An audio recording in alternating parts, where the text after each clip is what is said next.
There will be some strange challenges that will tempt your faith.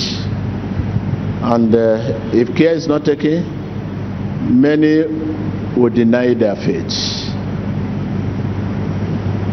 Many will deny their faith. Your faith will not fail. The prophetic I gave concerning scarcity of food in a large scale, it will be real. You know, when something is real, it's like we are seeing that it's about to rain. The sky change, so you get yourself prepared, because the weather so far is not encouraging the crops, and food is very, very important. The region that so much food coming from, region in the world that so much food, the large scale of food, 60% of food coming from, they are at war. Tonight at 10, we're live in Ukraine, a country at war after a huge Russian military offensive by land, sea and air.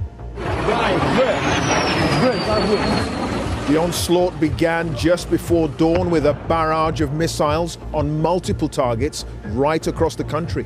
We wake up this morning to a war in Europe, a deadly one already. Take a moment to consider that. That is the section of nations that have the large scale, 60% of food for the humanity, for the whole world, they are at war.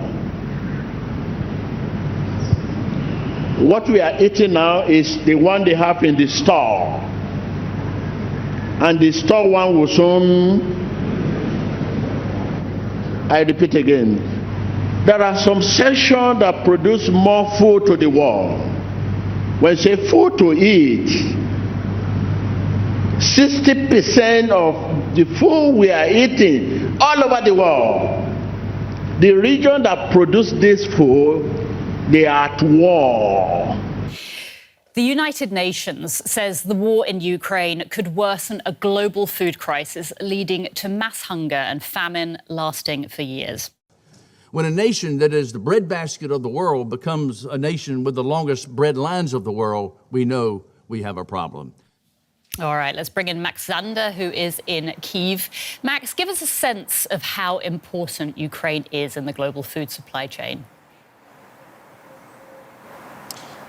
It is of huge importance. Let me tell you that Ukraine has been dubbed the breadbasket of Europe. So it's one of the largest producers and exporters of agricultural exports such as wheat or sunflower oil and corn. In 2020 alone, Ukraine was the 5th largest exporter of wheat in the entire world. So this has significant consequences for the global food supply chains, and also a lot of the humanitarian aid comes from Ukraine, so also huge implications here. What we have been enjoying for the past 2 years are food they have in the store, and the ones that have been in the ship on the sea. You know, ship can be on the sea for 2 years before reaching your nation.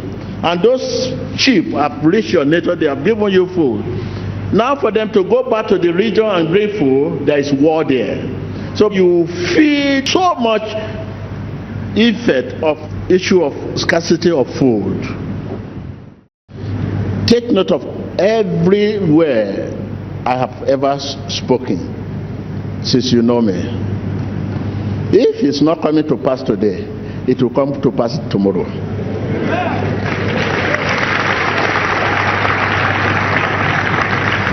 But anytime I speak and it becomes a controversy, a challenge to people, you see me remain quiet. If I want to reply, I will only just tell you that, look, it's a matter of time.